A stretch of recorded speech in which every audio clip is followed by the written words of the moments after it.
네, 안녕하십니까. 오늘은 마태복음 18장을 보시겠습니다. 18장. 음, 전 시간에는 베드로에게 그물로 고기를 잡으라 아니라 낚시로 고기를 잡으라 그러셨어요, 예수님이. 그래서 그 입에서 한 세겔을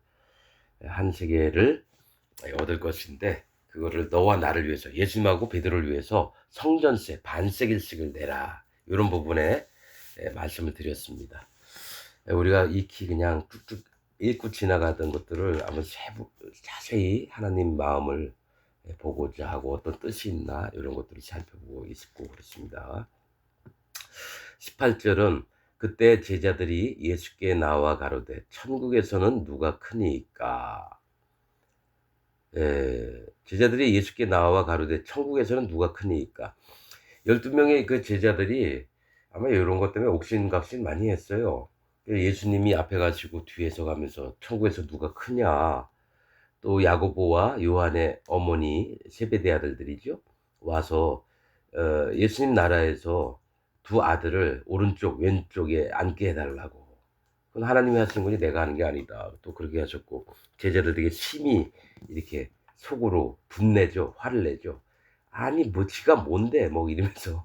그래서 아무튼 예수님이 바라셨던 그 마음들과 제자들의 마음은 사람이니까 다른 구석이 있는데, 그런 것이 점점 예수님과 함께 더불어 다닐 때 정리가 되는 게 많습니다. 그래서 오늘도 천국에서는 누가 크니까, 사실 이런 질문은 좀 인간적인 거죠. 천국에서 누가 큽니까? 크고 작은 게 뭐가 문제가 되겠어요. 그런데 성경 말씀에 이런 부분들을 말씀하시려고 또 제자들이 입술을 열어서 예수님께 여쭤보는 거죠. 하나님이 허락하셨으니까. 그래서 예수께서 한 어린 아이를 불러 저희 가운데 세우시고 가라사대 진실로 너희에게 이르노니 너희가 돌이켜 어린 아이들과 같이 되지 아니하면 결단코 천국에 들어가지 못하리라. 우리가 구원받고 천국 가는 방법을 직접적으로 얘기하신 게 몇 안 되는데, 이 어린아이와 관계된 것을 말씀하세요. 근데 이제 말씀을 이렇게 들어보면 먼저 말씀하신 게 너희가 돌이켜라는 말씀을 합니다. 진실로 너희에게 이르노니, 제자들에게 너희가 돌이켜 어린아이들과 같이 되지 아니하면. 이게 뭔 얘기일까? 그냥 애들처럼 하나님 안녕하세요, 저 지금 왔어요. 그러면 사탕 줄까? 예, 사탕 주세요. 그냥 뭐 우리 어린아이처럼 그런다면 이런 게 어린아이일까? 근데 실제로는 뭐 그런 모습도 있겠지만, 정작 심령 중에, 마음 중에 하나님이 뭘 바로 알게 하시기를 원하냐면, 너희가 돌이켜. 이 땅에 살면서 여러 가지 어린 시절도 보냈고, 청년 시절도 보냈고, 또 장년 시절도 보냈고, 노년 시절도 보낼 거고. 근데 어떤 누구에든지 공평하게 하시는 말씀이 너희가 돌이켜 어린아이 이들과 같이 되지 아니하면, 이렇게 말씀하셨다는 거죠. 그러니까 돌이킨다는 것은 실제로 정확하게 얘기하면 할례를 받지 아니하면, 너희가 할례를 받으면, 이렇게 따진다는 거죠. 왜냐하면 돌이키다는 것은 가던 길을 돌이키는 거거든요. 회개라는 얘기예요. 가던 길을 돌이키다가 회개입니다. 그러면 그 회개는 도대체 뭐냐? 근데 물어보면 나 어제 무슨 죄 졌어요? 무슨 죄 졌어요? 하나님 잘못했네요. 다음부터 이런 죄 안 짓고 바르게 살도록 하나님 그냥 도와주고 힘도 주세요. 이거 바른 것 같은데, 실제로는 어떤 행위에 대한 양심적인 고백이거든요, 그건. 그게 아니고 하나님은 전부 다를 인정하라는 거예요. 네 지금 가면 지옥 간다. 심판받는다. 그럼 어떻게 해야 될까요? 네 전부를 돌이켜라. 가던 방향, 지옥으로 가던 방향에서 여호와 하나님께로 돌아오는 방향, 그게 할례고, 그게 돌이키는 거고 회개입니다. 알고 있던 그런 수준이 아니라 하나님이 말씀으로 정하신 것들이 진짜로 하나님이 원하시는 거라는 거죠. 내 생각, 내 멋대로 마음대로 하는 게 아니라. 돌이켜 어린아이들과 같이 되지 아니하면 결단코 천국에 들어가지 못하리라. 그럼 어린아이와 같이 된다는 거는 뭘 얘기를 하시나? 그러므로 누구든지 이 어린아이와 같이 자기를 낮추는 그이가 답이 나오잖아요. 금방 전에도 말씀드렸지만 난 심판받을 자입니다. 하나님 정말 나를 불쌍히 여겨 주옵소서. 정말 주님 부탁드립니다. 긍휼을 베풀어 주시고 은혜를 베풀어 주셔서 저를 구원하여 주옵소서. 언제 잘못될지 모르는 자입니다. 하나님 날 지켜 주옵소서. 이전에도 이런 부분 몰랐기 때문에 하나님 돌이킵니다. 이 정직하게 하나님 앞에 인정을 하는 거. 즉 어린아이를 누구냐면 자기를 낮추는 그이가 어린아이라는 거예요. 그래서 여러분들께 여쭤보겠습니다. 낮춘 적이 있나요? 낮추는 척만 했지 낮춘 적은 없습니다. 나도 44년 동안 40년 넘게 그렇게 살아왔습니다. 진짜 마음을 낮추는 법을 몰랐어요. 왜냐 목사가 가르쳐 주는 대로 그대로 믿고 그다음에 뭐가 하나님 뜻이라니까 그대로 믿었고 내 마음을 볼 시간은 없었어요. 왜 그럴까요? 그게 옳은 줄 아니까. 그게 옳은 줄 아니까 계속 그런 식으로 살아왔다라는 거예요. 하나님 심령에 정말 하나님 앞에 정직하게 또 마음을 낮춰서 어떻게 마음 낮추는 법도 몰랐습니다. 44년 동안 믿어오면서. 그러나 완전히 한번 깨어진 다음에 하나님 앞에 하나님 나 심판받습니다. 전 사단막이고 똥이고 쓰레기입니다. 나 또한 똑같습니다. 하나님 절 불쌍히 여겨 주옵소서. 마음을 낮추면서부터 그때부터 하나님께서 성령님의 인도하심으로 하나님 진리의 말씀 가운데 들어오게 하셨고 그 말씀을 알게 하시고 깨닫게 하시고 그다음에 심중에 믿게 하시고 믿음도 하나님께로부터 온 게 진짜지 내가 믿어서 믿는 게 믿음이 아닙니다. 그리고 성령님이 없으면 그 사람은 아무리 예수님 100만 번을 믿어도 그 사람은 하나님의 자녀가 아닙니다. 이거는 진짜입니다. 100만 번을 예수님 믿어도 마음이 깨어지지 않고 예수님 믿으면 예수님 만나주질 않아요. 성경에 나와 있는 말씀들입니다. 내가 원하는 것은 상한 심령이라. 심령이 가난한 자, 마음이 가난한 자는 천국을 얻게 되고 마음이 가난한 자, 심령이 가난한 자는 천국이 저희 것이며 팔복 중에 첫 번째 나오는 겁니다. 그래서 지금도 예수님에게 하는 게 천국 가는 자가 누구냐? 어린아이와 같은데 어린아이의 특징이 뭐냐면 마음이 낮아진 거예요.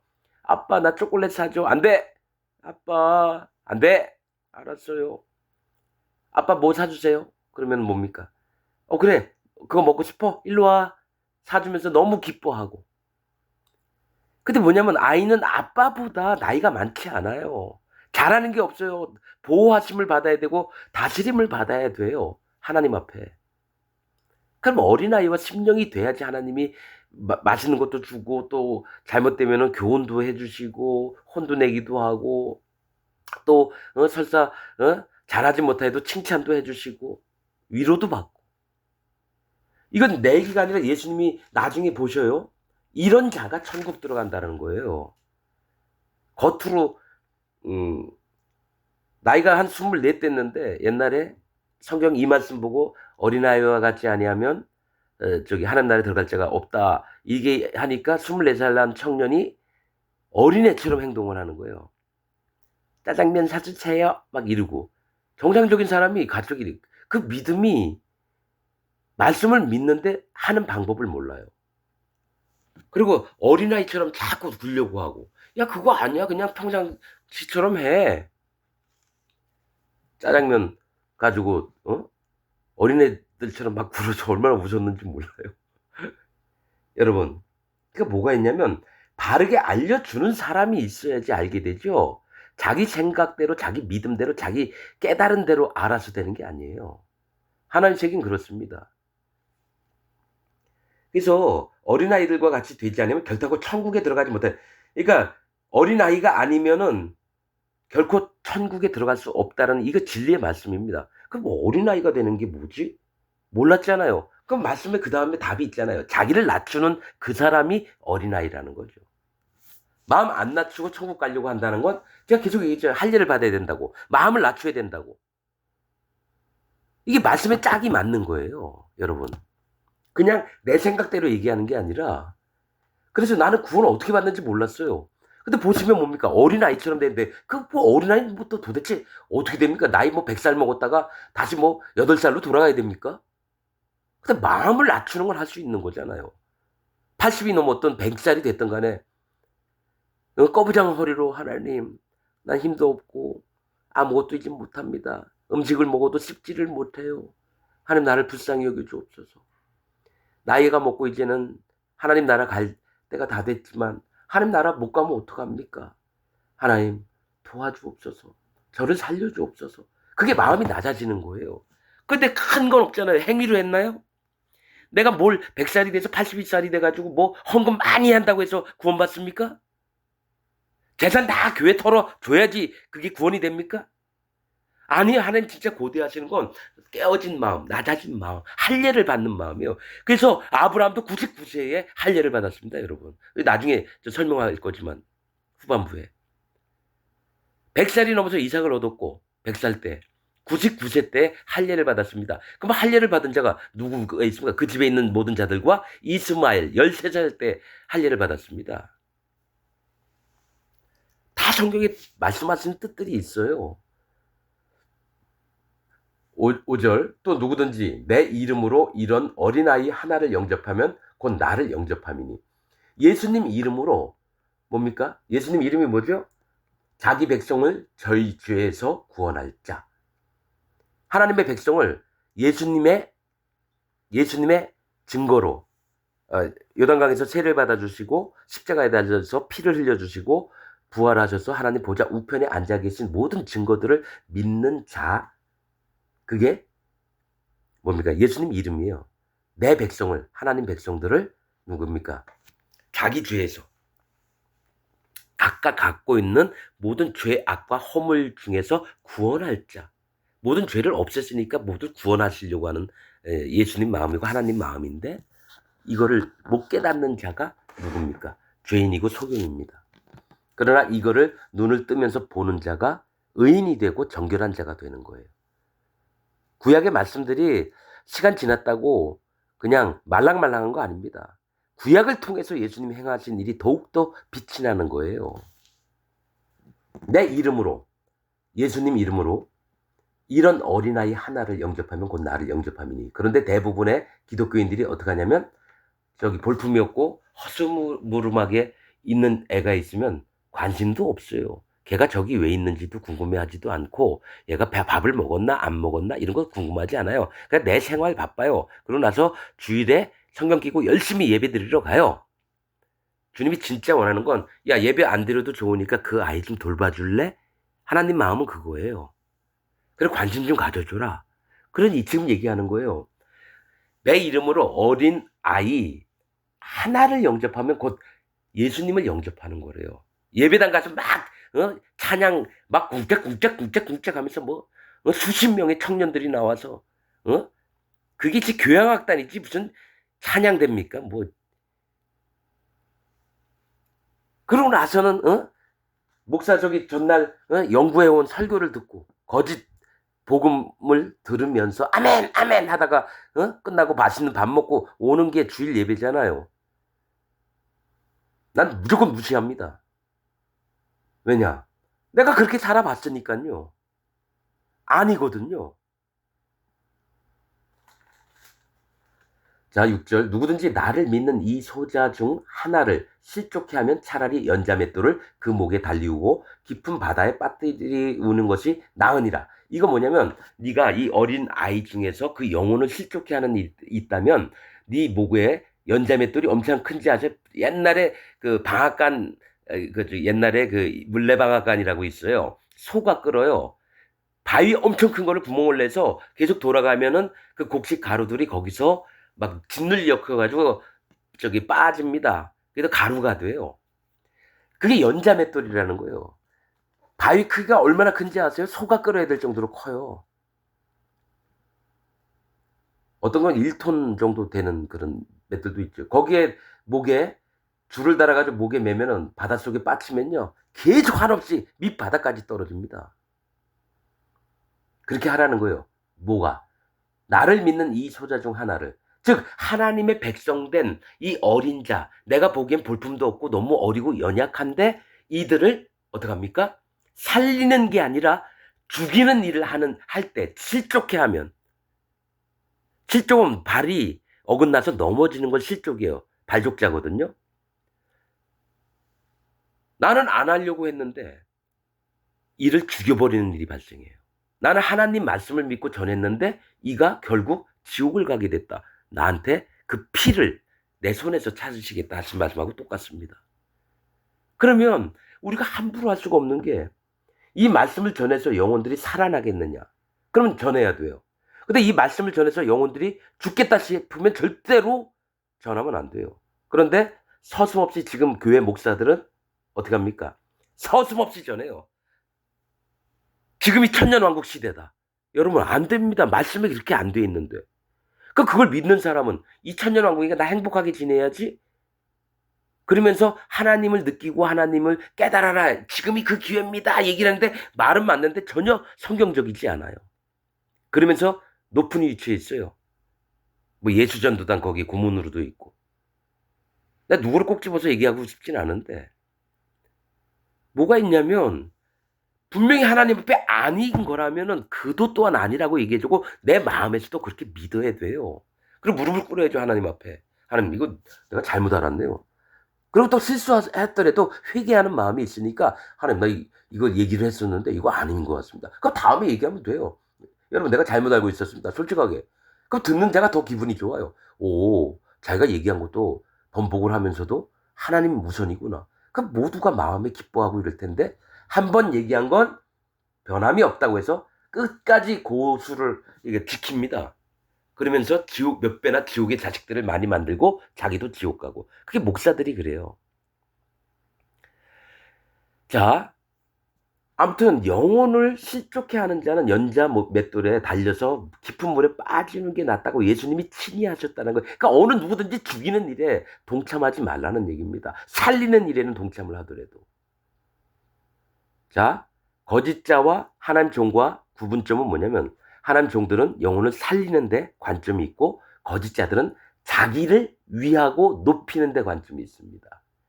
그래서 거짓자들은 탐욕이 올라오고 하나님의 종들은 탐욕이 있음에도 없다라는 게 아니에요. 있음에도 불구하고 자기를 부인해서 마음을 낮추는 게 천국 가는 길이라는 걸 안다라는 거예요. 그래서 하나님 앞에 항시 마음을 낮추려고 한다는 거예요. 그래야지 진리의 말씀이 들어오죠. 마음이 교만한 자에겐 결단코 하나님의 말씀이 안 들어옵니다. 그래서 계속 거짓자로 남아있는 거예요. 그래서 난 지금 2025년 지금 살고 있는 모든 목회자들한테 얘기하는 겁니다. 모두 다 마음을 낮추세요. 내가 여태까지 20년, 30년, 50년을 하나님 위해서 살아왔다는지 다 버리세요. 맨날 버려야 되는 거야. 나는 날마다 죽노라. 사도 바울이 한 얘기입니다. 그게 뭔지 아십니까? 죽노라는 건 마음을 날마다 낮추는 일이에요. 10년 전에 낮췄고 그 다음에 예수님 계속 만나서 잘 섬기고 있고 이거 아닙니다. 10년 전에도 낮췄으면 어제도 낮췄고 오늘도 낮추고 내일도 낮추는 게 진짜 신앙생활이고 여호와 하나님의 구원에 계속해서 지키는 방법이에요. 구원을 지키는 거는 자기 마음을 낮추는 겁니다. 이렇게 설교하는 사람이 한 명도 없어요. 나를 높여서가 아니라 수도 없이 찾아봤는데 이런 부분이 아니에요. 다 역사적인 거. 성경에 있는 그 뼈대들 이렇게 얘기하는 것 같지만 하나님 마음 중심은 없고 알기는 저보다 100만 배 더 잘 알아요. 세상 교회 목사들이. 그런데 하나님 마음을 전하는 인간들은 못 봤습니다. 그럼 평신조들은 어떡할까요? 구분을 안 하죠. 왜냐면 이끌림을 받는 양이니까. 근데 길거 가는데 소경이 소경을 이끌었다고. 목사도 소경이고 나도 소경이에요. 어디 갑니까? 구렁텅이에 빠지는 거죠. 지옥에 간다는 얘기입니다. 음부에 사망에 불못에 던져요. 이게 무서운 거예요. 빨리 눈을 떠야죠. 어떻게? 지금 얘기했잖아요. 천국 가는 길은 뭡니까? 마음 낮추는 거라고. 자기를 낮추는 자. 어린아이와 같이 된 자. 이게 성경의 비밀인데요. 천국 어떻게 갑니까? 물어보면 예수님 믿으면 돼요. 이렇게 끝나요. 여러분 그겁니까? 마음을 낮추십시오 우선. 근데 마음 낮추려면 모두 다 기분 나빠요. 아니 왜 이렇게 복잡해? 그럼 마음은 어떻게 낮추는 건데? 거기부터 문제가 되는 거죠. 그래서 기독교인의 첫 걸음, 기독교 첫 입문이 예수 그리스도 교에 들어오려면 첫 입문이 자기를 낮추는 겁니다. 이게 비밀이에요. 여미마입니다. 여미마. 비둘기. 우는 자. 하나님 나 죽습니다. 나 심판받습니다. 제발 나 연약해요. 도와주세요. 여민마가 비둘기가 뭔 힘이 있습니까? 목을 확 비틀면 그냥 죽어버리죠. 공중에서 독수리가 채가거나 맹금류가 채가면 힘도 없어서 맨날 찢김 당해서 죽는 게 비둘기예요. 힘도 없어요. 빠르지도 않아요, 여러분.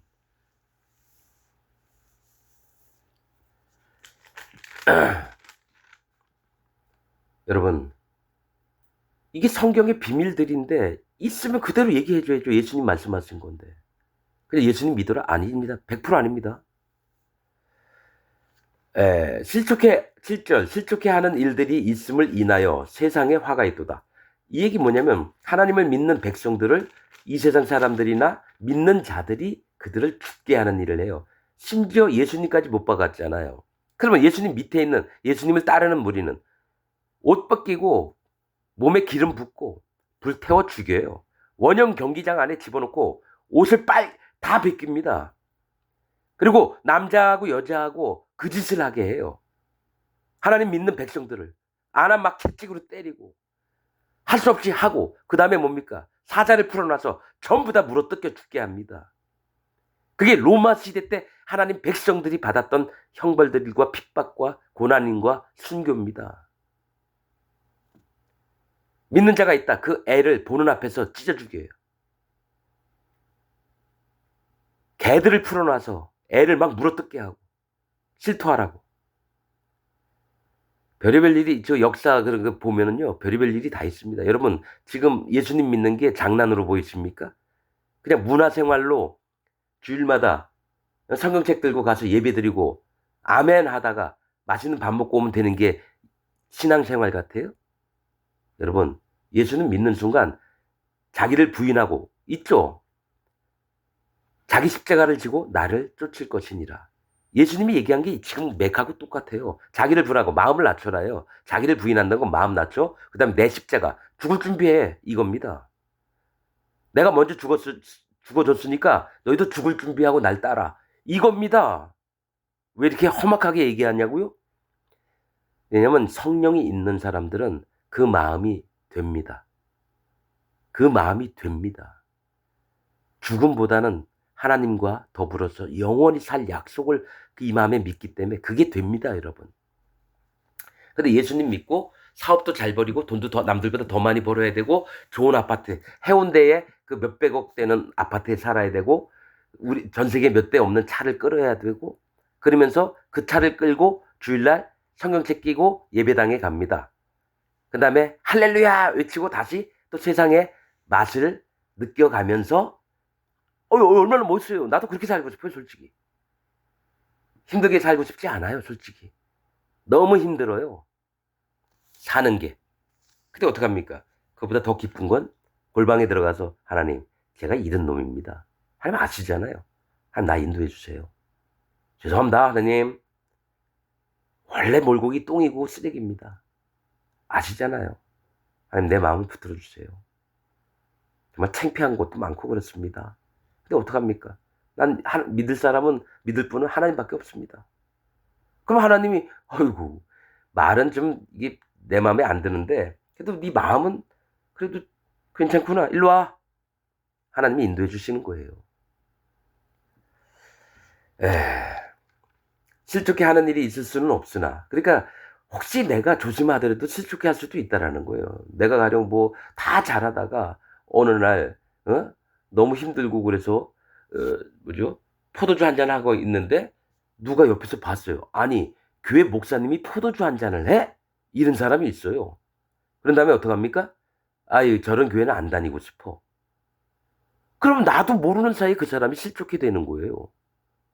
그 포도주를 아예 끊고 뭡니까? 욕도 한마디 하지 말아야 되고 죄를 하나도 지면 안 돼요. 그런 차원의 얘기가 아닙니다. 이거는. 뭐가 있냐면 실족해 한다는 건 그 사람으로 하고 생명을 잃게 하는 영혼의 생명을 잃게 하는 그런 일을 행하는 걸 얘기를 하는 거예요. 실수도 그렇게 할 수도 있어요. 그러나 마음 중심으로 좀 보자는 거예요. 실족해 하는 그 사람에게는 화가 있도다. 그러니까 일이 됐든 저리 됐든 한 영혼이라도 잃어버리게 하는 자는 화가 있어서 그 손에서 피를 찾으리라. 여러분 선지서 보세요. 에스겔에게 얘기하고 스바냐에게 얘기하고 이 뭡니까? 네가 악인을 돌아오게 분명히 내가 그를 심판할 텐데 네가 가서 얘기라도 해줘라 이거예요. 근데 네가 만약에 그걸 안 했을 땐 그 사람의 피를 네 손에서 찾겠다. 근데 네가 얘기했는데도 불구하고 그가 계속 악한 길로 남아있어서 내가 그를 심판했을 경우 네 손에서 너 잘못을 안 찾겠다. 그러면서 하나님 종을 먼저 만들어요. 마음 자세. 지금처럼 똑같아요. 실족해 하는 거. 또 악인을 돌아오게 하는데도 마음도 안 쓰고 저놈은 지옥 가도 마땅한 놈이야. 그렇게 포기하면 안 돼요. 그라도 내가 어쩔 수 없으면 하나님께 기도하는 거예요. 하나님, 저가 정말 악하고 그런데 하나님 불쌍히 여겨주옵소서. 구원은 당신께 있지 않습니까? 뭐 내가 어떻게 할 수 없어요. 기도라도 하죠. 평안을 빌고. 그럼 하나님이 그 기도를 들으시고 움직이시면 그가 바뀝니다. 악인에서 선인으로. 하나님의 백성으로 바뀔 수도 있어요, 여러분. 그러니까 우리가 재판하지 말고 우리가 심판하지 말고 판단하고 정죄하면 안 됩니다. 우리의 마음은 항상 살리는 데 있는 거예요. 진짜 하나님의 세계는 살리는 데 있지 죽이는 데 있는 게 아닙니다. 근데 거짓 목사들은 어떡합니까? 죽이든 살리든 상관없어요. 내 배만 부르면 되고 내 명예만 올라가면 되고 큰 교회 유지만 하면 되고. 그래서 나는 큰 교회 다니거나 중간 교회나 뭐 작은 교회라도 뭡니까? 애초부터 제로로 봅니다. 제로. 아무것도 없구나. 거기부터 시작해야 돼요. 그래야지 구별할 수 있어요, 여러분. 내가 깨어지고 에레미야 1장에 있습니다. 1장 1절에 보면 파괴하고 깨트리고 파괴하고 막 완전히 깡그리 부순 다음에 거기서 하나님께서 건축하고 보수하고 새로 짓겠다라는 거예요. 근데 안 깨진 데에는 절대로 하나님이 다시 집을 못 져요. 그래서 깨졌느냐 자꾸 여쭤보는 거예요. 다시 정말로 하나님을 믿고 참 하나님의 자녀로 살고 싶다면 마음을 낮추는 거예요. 말씀을 전하는 모든 거짓 목사라도 상관없어요. 이단 교주라도 상관없어요. 하나님이 기뻐하시는 건 그들이 하나님 앞에 마음을 낮추고 하나님께 다시 여쭤보는 거예요. 하나님, 나 여태까지 어떻게 살았죠? 모르겠네요. 근데 하나님, 지금부터 내가 알고 있던 거 전부 다 한번 깨뜨려 볼게요. 진짜 참 하나님 세상에서 살고 싶습니다. 이 거짓 세계 말고. 내가 거짓 세계를 만들었던 자입니다. 사단마귀처럼. 다 한번 허물어 볼게요. 나 이랬으면 좋겠어요. 이단 교주든 누구든지 교황까지도. 근데 안 버립니다. 안 버립니다. 그 누가 바뀌느냐? 교회 다니다가 여기 뭐가 없는데 난 계속 다니고 있는 거죠. 실망을 해요. 이런 사람들은 진짜 제가 전했던 말씀들 한번 들어보고 한번 다시 생각해보고 나 뭐 여태까지 아무것도 못했네? 아니네? 마음을 낮추면 예수님이 증거가 그 마음에 들어가고 할례를 먼저 마음을 낮추는 할례의 믿음과 예수 그리스도의 증거의 믿음과 성령님이 함께 하시는 그 믿음이 그 마음에 자랍니다. 이게 구원받는 비결이고 천국 가는 비결입니다. 난 이걸 몰랐었어요. 44년 동안. 근데 이제는 확실합니다. 마음 낮추지 않고 예수님 100만 번 믿는다? 그는 적그리스도입니다. 예수님하고 전혀 관계없는 사람이에요. 한번 직접 제가 말씀드린 대로 한번 해보죠. 마음 낮추고 그 다음에 하나님 앞에 바른 자세로 있고 예수님이 이 마음의 증거를 믿으셔요. 예수님 세례받고 십자가에 달려 돌아가시고 또 부활하셔서 모든 의를 위해서 모든 죄를 없애는 일, 그게 모든 의예요. 마태복음 3장에 있습니다. 세례 요한에게 우리가 이와 같이 하여 모든 의를 이루는 것이 합당하니라. 그럼 뭡니까? 의를 이룬다는 건 모든 죄, 악, 허물을 다 없애는 걸 얘기합니다. 불의한 것을 없애는 걸 얘기합니다. 이게 마음에 탁탁탁탁 와 박혀요. 그리고 절대로 변함없는 하나님의 백성이 됩니다. 그래서 초대교회 때 로마 군사들의 박해를 피해서 몰래 암호 표시가 물고기입니다. 물고기. 다시 난 매 시간마다 얘기할 거예요. 그 물고기 표시를 했을 때 이 사람 하나님 앞에 마음이 낮아진 자구나. 이겁니다. 물고기는 마음이 낮아진 자를 표현하는 거예요. 예수님 믿는 자가 아니에요. 마음이 낮아진 자를 얘기해요. 눈의 아들 여호수아. 눈 물고기입니다. 여호수아 구원자입니다. 메시아. 그걸 믿는 자는 메시아를 만나는 거고 가나안 땅 들어갔어요. 여호수아는. 또 여분네의 아들 갈렙. 여분네는 누굽니까? 길이 준비됨. 그 다음에 갈렙 개예요. 하나님 나 개입니다. 이러는 자도 또한 하나님이 길을 준비하셔서 가나안 땅에 들어가게 하신 거예요. 그래서 가나안 땅에 들어간 자는 여호수아와 갈렙밖에 없습니다. 그리고 애굽에서 나온 모든 자들은 죽었습니다. 이건 성경의 명확한 사실이고 진리이고 하나님 마음에 있는 걸 성경을 통해서 알려주시는 거예요. 여러분들이 계속해서 마음이 뻔뻔스럽고 목이 고든 백성, 즉 목이 고든 백성 뭔 얘기냐? 안악이에요. 안악. 몸이 뻣뻣한 자들이 옛날 골리앗 같은 그런 자들이에요. 다 쳐 죽입니다, 하나님. 그래서 하나님 계속 얘기하잖아요. 너희는 목이 고든 백성이라. 너희가 목을 고추 세우지 말고 뻣뻣이 세우지 말고 목을 꺾어야 돼요. 나귀처럼. 누구 때문에? 어린 양으로 그 나귀를 쓰려면 그 목을 꺾어야 됩니다. 첫 나귀는. 여러분들도 나귀잖아요. 나 나귀였거든요. 근데 예수님이 목을 확 꺾었어요. 그래서 내가 죽을 대신에 예수님이 죽어주셨거든요. 그 다음에 그 나귀에다 짐을 이렇게 싣고 또 사람도 타고 다니는 거예요, 여러분.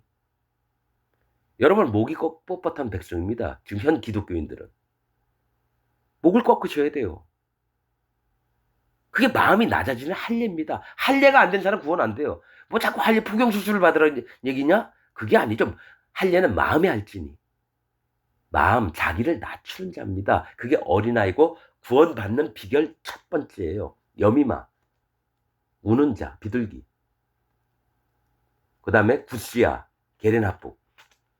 계속 얘기를 하고 있는데 자꾸 얘기하니까 다 아는 줄 알죠. 근데 지금 이 말씀을 처음 이 마태복음 18장을 들으시는 분들은 이게 뭔 얘기야? 이럴 겁니다. 한번 찾아보세요. 욥의 딸들 해가지고 이제 말씀을 미리 전한 게 있어요. 그게 구원받는 순서입니다, 여러분. 근데 목사들 중에 한 번도 이런 얘기 한 적이 없어요. 자, 8절. 만일 네 손이나 네 발이 너를 범죄케 하거든 찍어내어 버리라.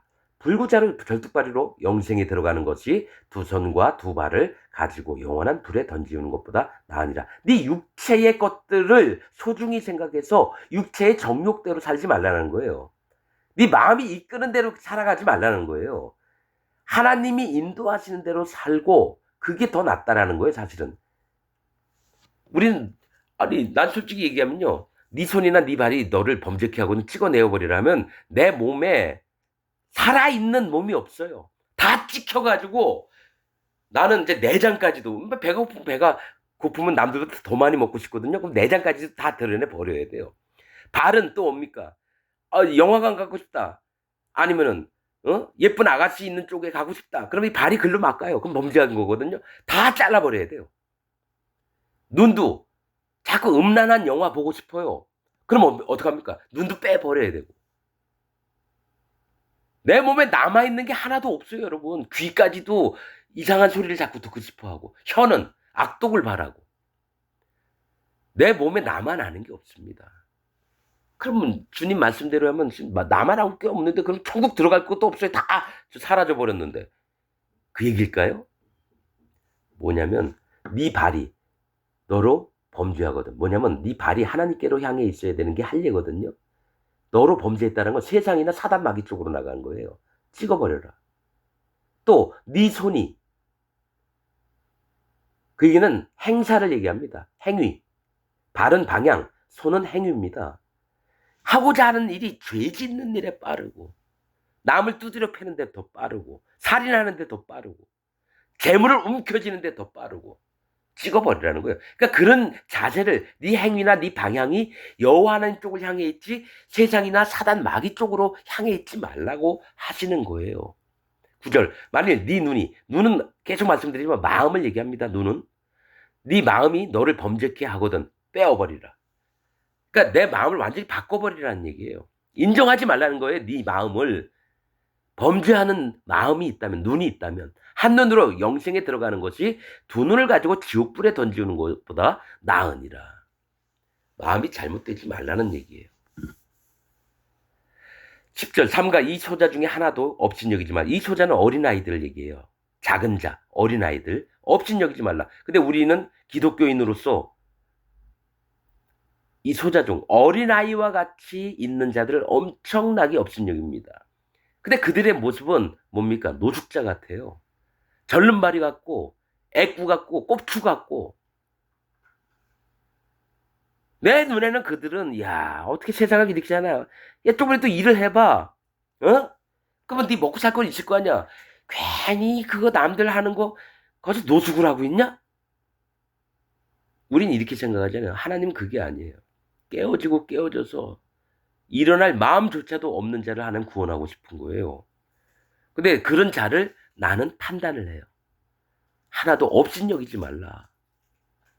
오히려 그들을 긍휼히 여기고 불쌍히 여기면 네가 긍휼함과 불쌍히 여김을 받을 거다라고 뭡니까?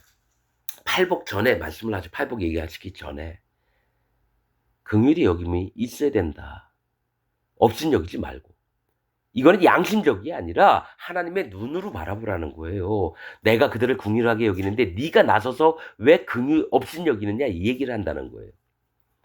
업신여기지 말라 너에게 말하노니 저희 천사들이 하늘에서 하늘에 계신 내 아버지의 얼굴을 항상 배옵느니라. 뭐 이렇게 얘기하시냐? 뭐 갑자기 천사가 나옵니까? 이 얘기 뭐냐면 노숙자가 한 명 있어요. 근데 그의 마음은 다 깨져서 어린아이와 마음이라서 하나님의 백성으로 하나님이 데리고 가려고 그래요. 그런데 기독교인이라고 하는 자가 그 노숙자를 업신여겨요. 그때 그 노숙자를 맡고 있는 천사가 한 사람당 한 명씩 천사를 두셨습니다. 하나님은. 모든 인간들 한 명 한 명에게 하나님이 천사들을 허락을 하셨습니다. 그 천사가 노숙자하고 있는데 앞에 성경책 끼고 가는 저 기독교인이 아이고 진짜 저렇게 사냐 이 새끼 제대로 생활도 하면서 살지 저 모습이 뭐야 아이고 더러운 새끼 하면서 예배당을 가고 있는 거죠. 그때 누굽니까? 이 노숙자의 천사가 하나님께 꼬발릅니다. 하나님 가뜩이나 힘든데 성경책 끼고 가는 저 기독교인 놈이요. 이 노숙자 친구한테 그런 얘기 하고 갑니다. 하나님 판단하여 주옵소서. 그런데 어떡합니까? 성경책을 끼고 가던 교회를 가고 있던 업신여기던 그 사람에게도 천사가 있어요. 하나님이 올라가서 그 천사가 올라가서 하나님께 얘가 금방 이른 마음으로 저를 업신여겼나이다.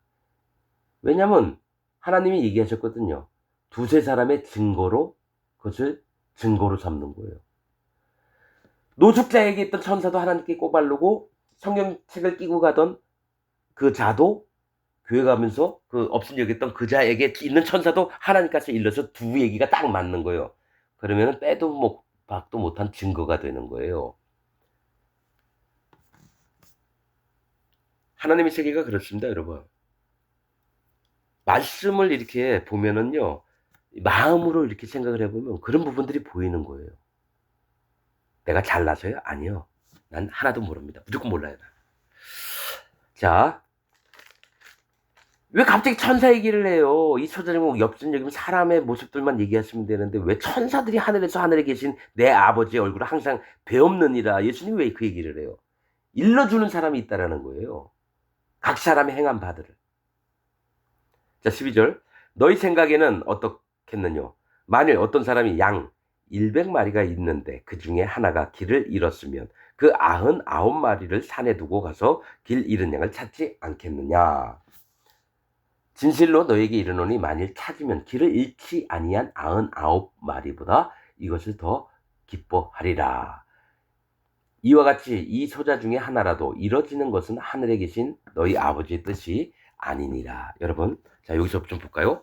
만약 어떤 사람이 양 100이 있어요. 100이라고 하는 숫자는 만족을 얘기합니다. 성경에서. 근데 양은 뭡니까? 하나님께 순종하는 자들이에요. 있어요.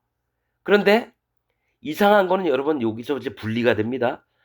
하나님은 잃어버린 양을 원하시지 바리새인이나 사두개인처럼 나는 괜찮다고 하는 양들이 아닙니다. 실제로 그들은 염소인데 난 이스라엘 백성이니까 양이라고 생각을 할 거예요. 염소와 양을 구분을 해야 됩니다, 여러분. 양 중에 하나가 길을 잃었으면, 즉 잃어버린 양이 하나님은 잃어버린 자를 찾으러 오셨다 그랬어요. 분명히 예수님은. 그러면 남아있는 자는 안 만나줬어요. 자, 숫자로 한번 보겠습니다.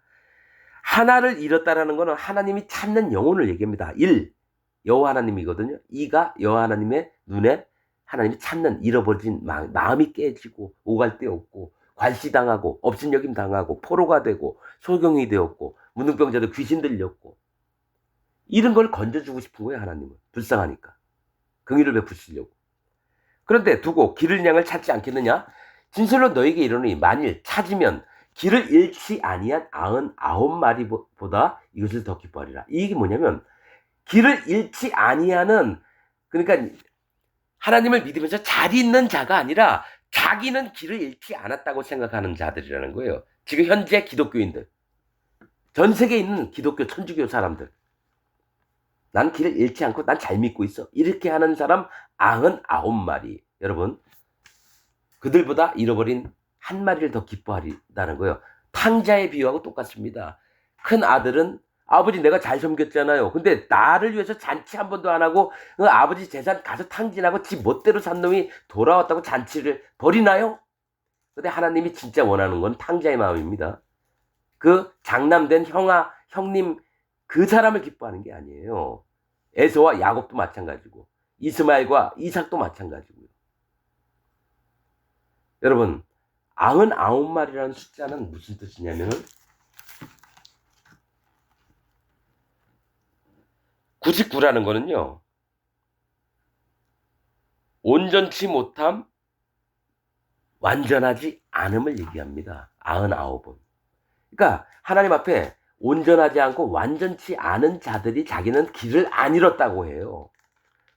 바리새인 같은 자들 얘기하고요. 근데 잃어버린 자 한 마리는 뭡니까? 이것을 더 기뻐한다 그랬어요. 자, 이 99에 대해서 다시 한번 얘기할게요. 아브라함이 할례를 받은 나이가 99세입니다.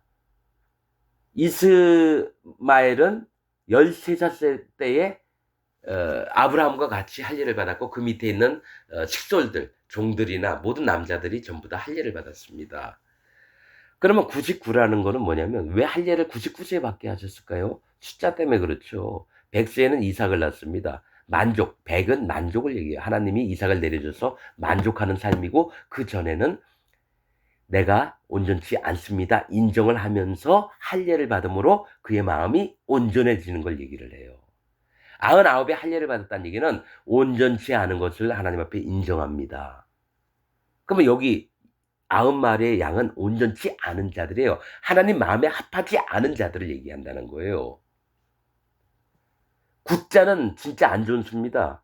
9자는 죄인, 악, 하나님을 배반, 심판당할 자들을 9라고 얘기합니다. 8은 구원, 9는 악인을 얘기하고 죄인을 얘기합니다. 하나님을 떠난 자들, 패역한 자들, 성경에서 9는. 그게 두 개예요. 뭐가 있습니까? 내가 악하고 악합니다. 9잖아요. 99가. 99. 9 악합니다. 악하고 악한 이이다 해서 마음을 낮출 때 할례를 받은 거예요. 아브라함이. 근데 9자는 안 좋은 거예요. 성경에서. 이와 같이 이 서자 중에 하나라도 이뤄지는 것은 뭡니까? 이 어린아이, 마음이 낮아진 자들 중에서라도 하나라도 이뤄지는 것. 지옥 가는 일이 발생하는 건 하늘나라의 하나님께서 뜻이 아니라는 거예요. 그들을 잃어버리지 않고 싶은데 거짓 자들이 와서 그들을 죽이는 일을 한다는 거예요.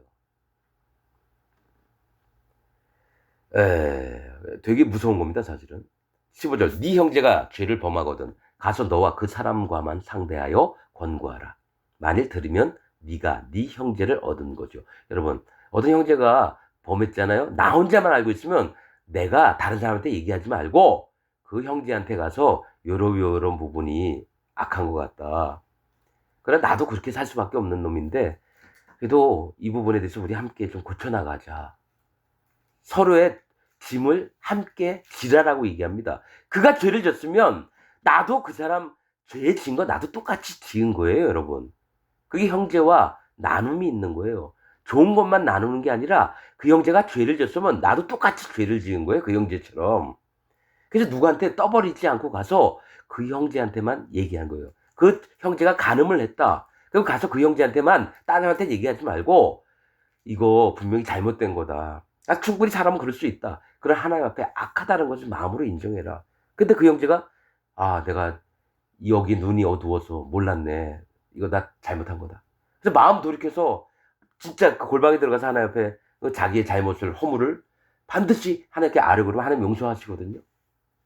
근데 그거 안 들었다. 그러면 두 사람 정도 데리고 더 가는 거예요. 따로 또 얘기를 하는 거죠. 근데 혼자 얘기했을 때고 두 사람 가면 여러 사람 얘기하는데 내가 들어야 되겠나? 마음을 또 깨트린 경우도 있고 끝까지 아니라고 우기는 사람이 있으면 그때는 교회 얘기하는 거예요. 그래서 교회의 말을 안 들었을 경우는 이방인들이나 세리처럼 취급하라. 저 요 후반부에 있습니다. 그 얘기는 뭐냐면 우리와 같지 않다라는 거죠. 근데 함부로 아니할 것은 그가 밖에 나갔다가도 다시 회개하고 내가 그때 내 죄악을 깨닫지 못했다고.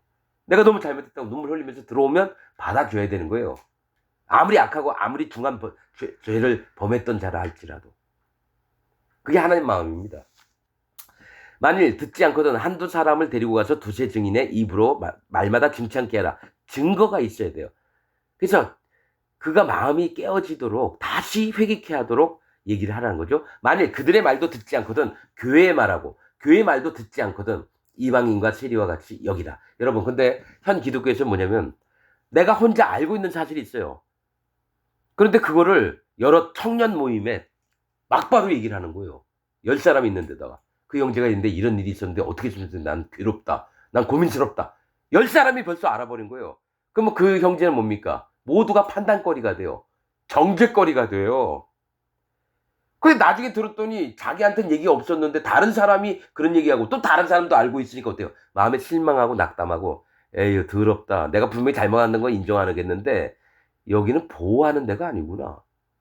설사 부족해서 죄를 짓더라도 막 까발려서 인민재판하는 데구나. 그래서 떠납니다. 그리고 하나님 안 믿어요. 그게 뭡니까? 영혼을 죽이는 일을 하는 거예요. 그래서 예수님이 첫 번째 한 사람 가고 그 다음에 두 사람 가게 하고 그 다음에 안 들면 교회다 얘기하고.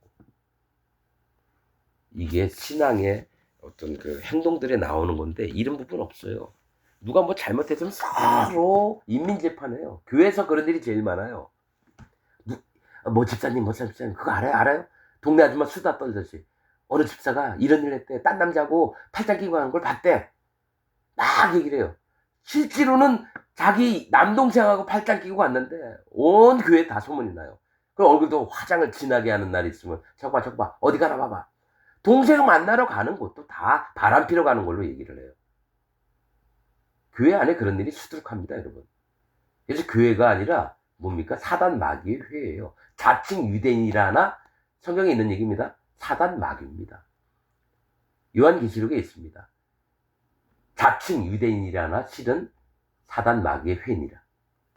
그게 지금 현재 있는 기독교 교회들에게 있는 부분들입니다. 자, 진실로 너에게 이르노니 무엇이든지 너희가 땅에서 매면 너희라고 했어요.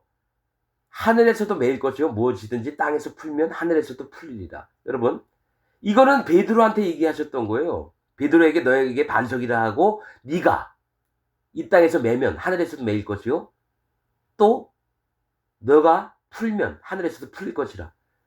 이거 베드로한테 얘기했는데 예수님은 이 제자들 모두에게 얘기를 하는 거예요.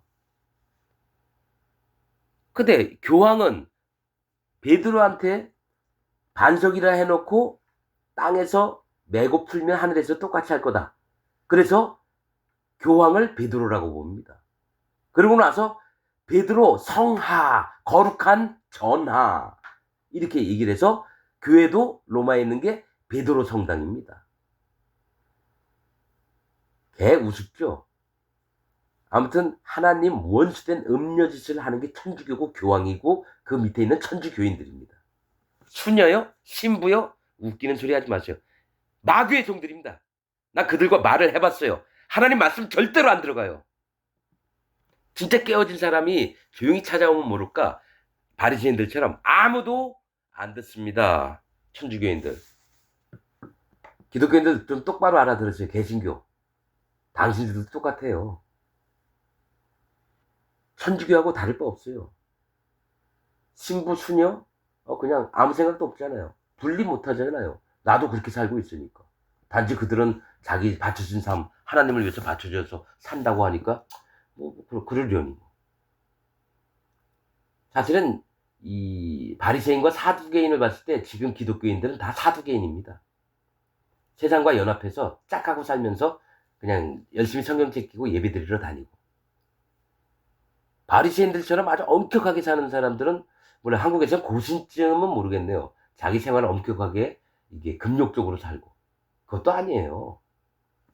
그 외에는 전부 다 바리새 사두개인입니다. 여러분, 아무튼 제가 얘기한다고 뭐 다 변하는 건 아닌데 한번 마음으로 한번 일깨워 한번 보세요. 나는 모두의 원수가 되려고 작정한 사람이니까. 그러나 그 중에 낮은 자기를 낮춘 사람은 쌍수를 들고 환영합니다. 왜냐면 그 안에 하나님 계시고 성령 계시고 예수님의 증거들이 있는데 쌍수를 들고 환영하고 그 앞에서 무릎을 꿇고 내가 정말 절을 하고 싶어요. 너무 시귀하니까. 하나님의 구원이 너무 시귀하니까. 인원이 몇 명 안 되니까. 진짜 무릎을 꿇고 절을 하고 싶을 정도로. 얼마나 소중한 사람들인데. 자, 19절. 진실로 다시 너에게 이르노니 너희 중에 두 사람이 땅에서 합심하여 무엇이든지 구하면 하늘에 계신 내 아버지께서 저희를 위하여 이루게 하시리라. 두세 사람이 내 이름으로 모인 곳에는 나도 그들 중에 있느냐. 예수님이 얘기했어요. 10명, 100명, 1000명, 10,000명, 10만 명 아닙니다, 여러분. 두세 사람이라고 얘기했다는 건 뭡니까? 하나님의 백성들은 적습니다, 인원이. 그래서 나는 얘기하잖아요. 성경 말씀을 통해서 자기 교인이 몇십만 명, 몇만 명이다, 몇천 명이다. 난 거기 구원 없다고 봐요. 왜냐? 하나님 그렇게 일 안 하시거든요. 여기에 조금, 저기에 조금. 사도 바울이 이방의 복음을 전하면서 몇백 명, 몇천 명 되는 줄 아세요? 천만에요. 몇 명, 가정교회, 몇십 명. 많아봐야 몇백 명 됐을까요? 한 백, 몇십 명? 없습니다, 여러분. 베드로는 그랬죠. 이스라엘 중에 하니까 몇몇 명이 믿는 자가 있다고 했어요. 그 당시에 왜냐면 방언도 하고 막 도와주기도 하고 저러니까 야 나도 저렇게 믿고 싶어서 따라온 자 많았어요. 그런데 제자들 이름 외에 또 집사들 이름 외에 그 무리 중에 이름이 나와 있는 자 있습니까 성경에? 그 몇만 명 모인 데서도 하나는 갈라내요. 양과 염소를. 초대교회 때는 뭡니까? 실제로 배반한 자도 많았어요. 로마 군사가 협박을 하니까 지하 뭡니까 동굴에서 예배드리는 몇십 명이 잡혀 들어가가지고 옷 빨개 벗기고 채찍질 달하고 이상한 모욕을 당하고 짐승에게 찢겨 죽이고 나 하나 때문에 그렇게 죽임을 당했어요. 솔직히 난 그렇게 해요. 내가 예수님 믿는 자를 팔아먹은 마귀짓을 한 자라고. 난 44년 동안 믿어왔던 거를 그렇게 인정을 합니다. 난 마귀보다 더한 놈이라고. 그게 안 되면 주님을 만날 수가 없어요. 진짜 마음이 낮아지지 않으면 만날 수가 없고 인정하지 않으면 만날 수가 없어요. 그래서 나는 예수님 믿는 준비가 된 사람은 자기 스스로 마음을 낮춘 사람이에요. 청종하는 마음이 있는 사람, 귀를 열어서 들을 마음이 있는 사람이 있나 없나 그걸 봅니다. 딱 만났을 때 듣는 귀 없다. 절대로 얘기 안 합니다. 자, 아무튼 예수님도 얘기한 거예요. 두세 사람으로 모이면 그게 교회입니다. 뭐 몇백 명, 몇천 명, 몇만 명, 몇십만 명 아닙니다. 점점 사람이 많은 교회일수록 구원과 관계없고 사단 마귀 편이에요. 이거 성경적인 겁니다. 이건.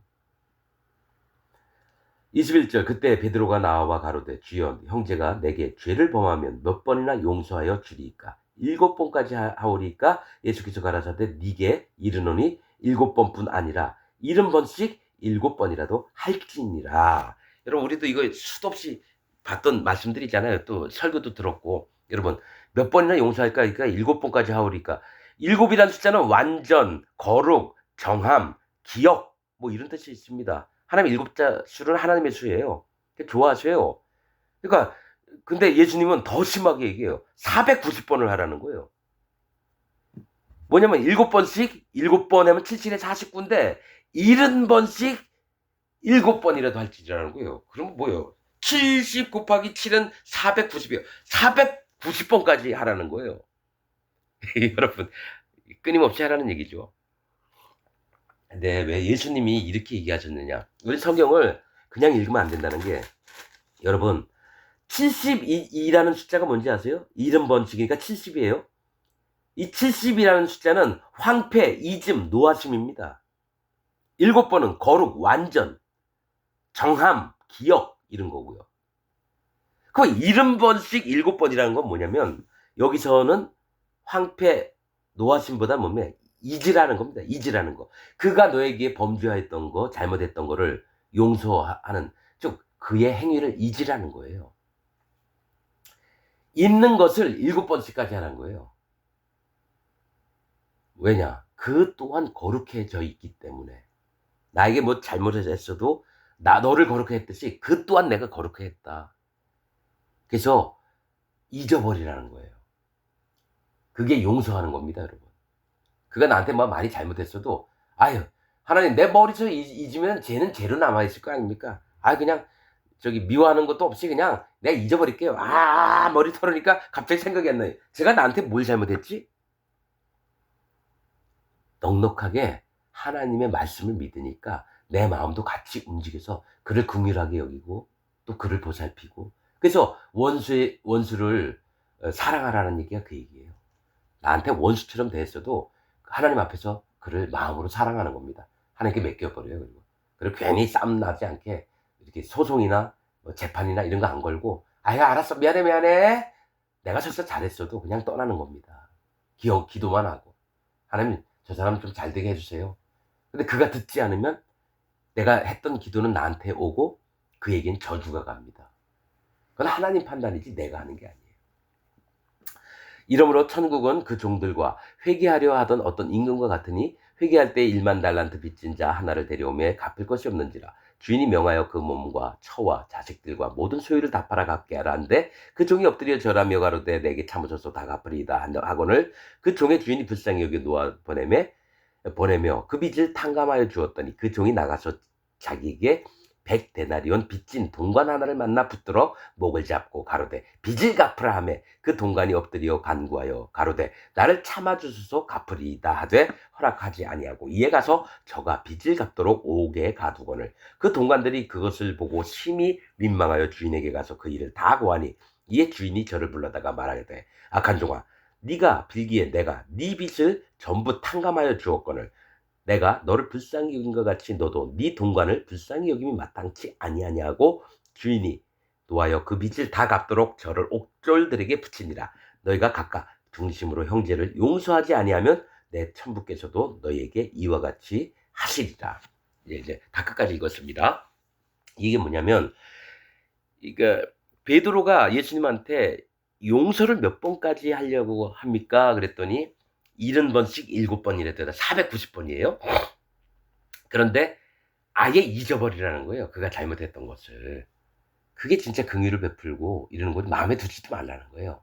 잘못한 거. 원수를 사랑하라는 게 또 그 얘기고. 그러면 천국은 어떤 종들과 회개하려던 어떤 임금은 하나님이에요. 회개하려고 하던 자는 뭡니까? 이 땅에 살면서 하나님 앞에 은혜도 많이 받고 또 보호도 받고 이랬던 두 사람이 있어요. 하나는 1만 달란트 빚진 자. 1만 달란트는 1만은 많다라는 거예요. 성경에서 1천은 풍부한 거고, 100은 만족하는 거고, 성경에서 1만은 뭡니까? 많은 거예요. 근데 너무 많은 빚을 진 자가 이 임금 앞에서 이제 너 다 팔아서 네 처나 뭐 네 자식들 다 팔고 빚을 갚으라 했더니 못 갚습니다. 그냥 솔직하게 얘기하니까 그래 알았어. 불쌍해 가지고 봐줬다는 거예요. 1만 달란트면 난 지금 그런 거 모르는데 한 100억이라고 생각해요. 100억. 그냥 1만 달란트. 이 달란트가 아마 시멘트 한 포대 무게 정도 된다고 들었어요. 그 1만 달란트면 뭐 얼마나 많을까? 100억이에요. 그냥 예를 들어. 근데 이 사람이 풀려나서니 동관 하나가 100데나리온이에요. 한 데나리온은 하루 품삯이에요. 요즘 하루 품삯이 한 15만 원 될 겁니다. 노가다 나가면.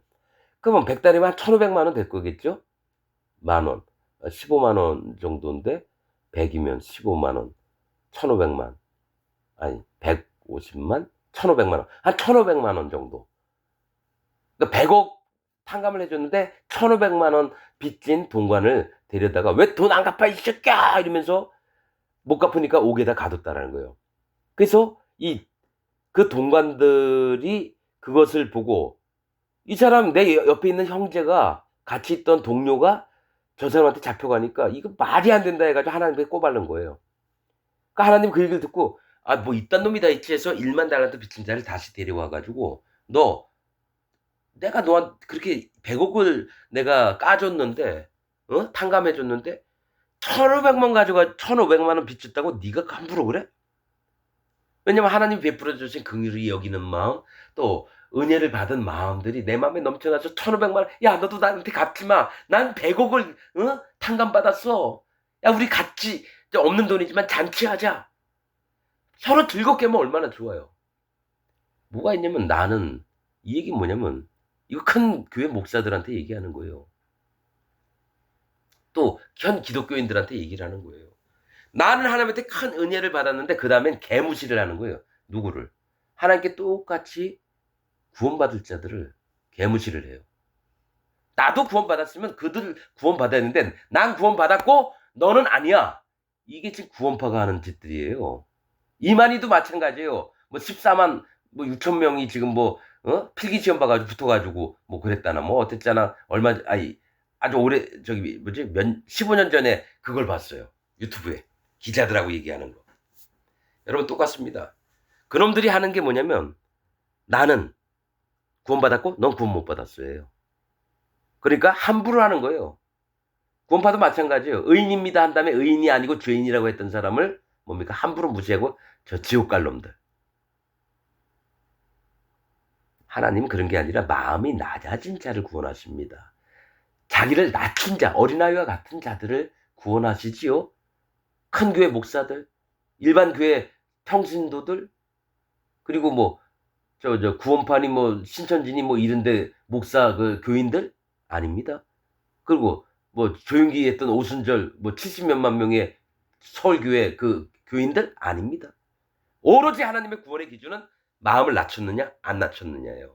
그 다음에 그들에게 예수님의 증거가 반드시 들어가고 성령님이 함께 하십니다. 내가 교회 다닌다고 구원받은 거 아닙니다. 예수님 믿는다고 구원받는 거 아닙니다. 주 예수를 믿으라. 그리하면 너와 네 집에 구원을 얻으리라. 모든 목사가 하는 얘기예요. 나도 그렇게 100% 믿었었어요. 그러면 나도 그렇고 우리 가족들도 구원 얻겠구나. 그래서 열심히 그랬죠. 근데 아니었어요. 마음에 성령님이 안 계신데요. 그러면 그리스도의 사람이 아니라 그럼 지옥 자식이라는 얘기인데. 심각하게 생각을 해봐야죠. 자기가 믿는 대로 그냥 아는 대로 믿는 게 아니라 여러분 우리가 부족할지라도 성경 말씀에 있는 대로 믿읍시다. 그리고 저는 이 부분에 대해서 확실히 각 부분마다 얘기를 하면서 한 절 한 절 읽으면서 다 얘기하고 싶은 게 왜 그러냐면 다른 사람들은 뭉뚱이로 얘기하거든요. 필요한 구절만 찾아가면 얘기하는데 왜냐면 사람들이 읽으면서 이 맥을 연결을 못해요. 그래서 어느 누구든지 제 말씀들 전해드리는 말씀을 좀 듣고 그 다음에 진짜 그런 거 그러하지 않고 자기 나름대로 보란 말이에요. 기도하고 성령님 나 아무것도 몰라요. 도와주세요 하면서 했는데 제가 했던 얘기와 전에 들었던 목사가 했던 얘기와 한 막 짬뽕이 돼가지고 한번 들어보세요. 그런 다음에 분별을 해보세요. 분별하지 않는 사람은 하나님 나라에 못 들어갑니다. 또 반드시 분별하게 돼 있어요. 거짓이냐 참이냐를. 근데 내가 그것을 악한 쪽으로 마음을 치우치면 거짓자의 세계로 빨려 들어가는 거고 하나님 편에 들어서서 그쪽으로 선한 마음으로 나가면 완전히 하나님 쪽으로 기울어지는 거예요. 어린 양에서 수양, 그 다음에 숫송아지가 되는 겁니다, 여러분. 아이와 청년과 아비의 믿음을 갖게 되는 거예요. 여러분께서 지금은 아무것도 모르실지 모르겠지만 진짜 말씀을 찾는 분들이 됐으면 좋겠어요. 지식을 쫓지 말고 영혼의 세계를 제발 봐주시기를 부탁을 드리겠습니다. 오늘 말씀은 여기서 마치겠습니다.